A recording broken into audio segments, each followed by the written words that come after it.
Man, the amount of movie references in episode 9 of Sabikui Bisco was just off the charts. I mean, we had the Akira slide, we had the I'll be back, even said it in English too, which I guess that confirms that we're in the same universe. that Terminator 2 was made before this whole crap happened, and we're now in the world of Sabikui Bisco. But yeah, pretty wild episode, a lot of fun, as always. A little bit better on the animation department. They seem to have kind of stepped up a little bit to at least animate most of it. But yeah, surprisingly enough, Milo didn't die. And Bisco may have died. I don't know. I don't believe anybody dies at this point with how much crap that Kurokawa has gone through, with how much crap Milo went through. I just feel like this author really loves playing dead with his characters, and so I don't really want to believe anything until maybe, I don't know, several years pass and a character's been gone, so I don't know. Despite that, really cool scene between Bisco and Milo. I really do like that idea that Milo is unable to see at the time, and he's assuming that Bisco is giving him a treatment that he should be having, and Bisco's obviously lying in order to protect Milo. You know, he's got that feeling like, just like Jabi, you're somebody that gave me purpose, somebody that I could raise up and take care of and protect, and so you've given my life meaning, just like he feels that he gave Jabi meaning in his life.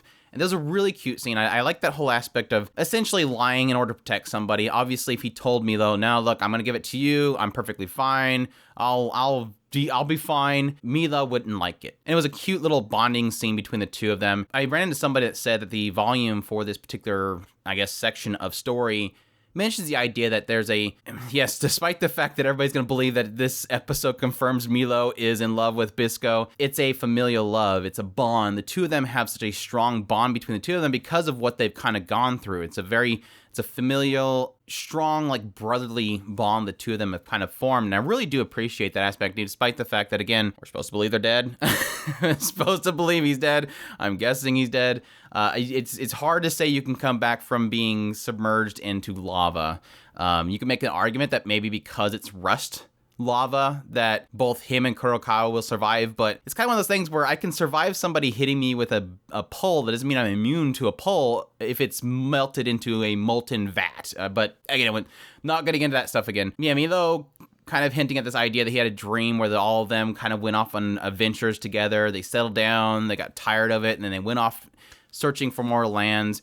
Cute little idea that all of them can, once they get freed from the rust, they can just kind of enjoy their time and travel. I'm a little upset that Chiruru was not in that picture. Chiruru should have been there.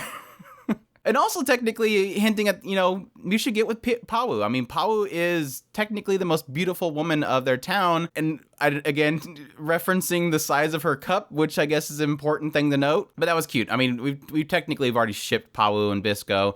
Again, if he's alive, that would be a lot of fun. Yeah, so when we cut to what Kurokawa's doing, Pawu ends up seeing a convoy, does the Akira slide. We cut to Jabi basically being told by Kurokawa his entire plans. He's like, well, since everybody's getting cured, there's so many treatments that we managed to get out of all the Mushroom Keepers, we need to speed things up. So he basically melted a whole bunch of rust and somehow got a hold of one of the Techigens. At this point, I'm kind of wanting them to explain what the Techigens are. I'm assuming they're probably some sort of technology that maybe the people of the Earth before things went to crap created for wars or something like that. But he apparently has one of 6. They're saying there's possibly 6 of them in Japan, which indicates that there's Techigens throughout the world. It's not just Japan that's the only one that's been kind of ravaged, but at least, again, 5 to 6 of them are in Japan. Again, don't know what they are, but apparently they are the reason for the rust. And he's got one of them that's working inside of this big, huge vat of rust, and he's saying he's going to basically blow rust throughout he's going to use them like a cannon, and he's going to create bullets and shoot them like cannons into different locations. And one of them apparently is where this worm was, so they can prevent more of the rust eater mushrooms from being able to spawn. I don't know. Again, it kind of indicates a lot of things, but again, at this point, it's like, is this our story? Is this our core story here? It's just we want to make people sick, and they're curing themselves, so we want to make them more sick. I mean, we need a new plot line here soon. Hopefully, things can kind of shift going forward. Maybe getting into what the Techigens are will probably spice things up a bit.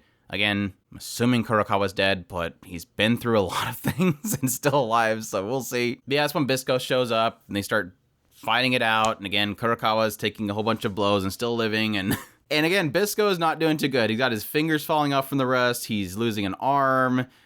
He did say that even if I was nothing but teeth and something else, or nails, I will still chase you down and kill you. And I like the fact that he actually lived up to that and actually bit Kurokawa at the end just to toss him into the lava.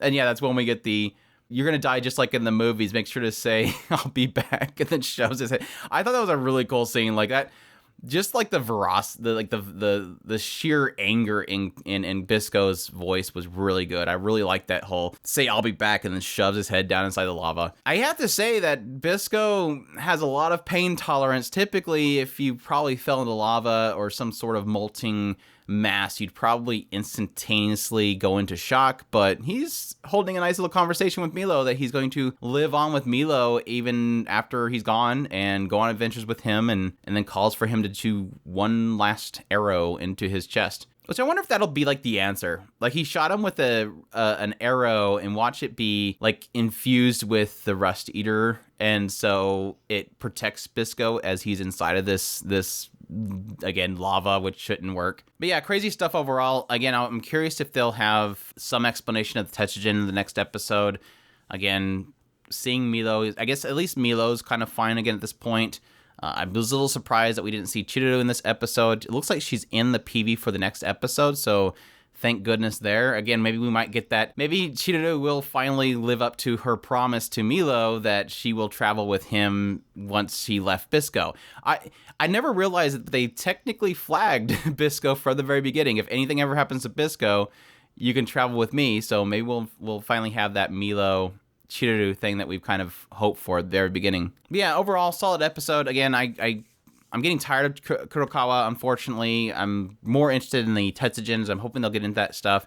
Loved a lot of the scenes between Milo and Bisco. I forgot to mention of when he said that you can get with my sister, he said something to the effect of, no, she probably beat me with a pole. And he's like, well, you say that, but her ex-boyfriend, he's like, what, did he cheat on her and she beat him to death? It's like, no, she wouldn't do that. I did surgery on him, so he lived. I just like that. But anyways, we have like 3 more episodes. So again, hopefully we get into something cool with the next 3 episodes. I think things are probably going to be starting to ramp up, despite the fact that, again, Kurokawa and Bisco are gone.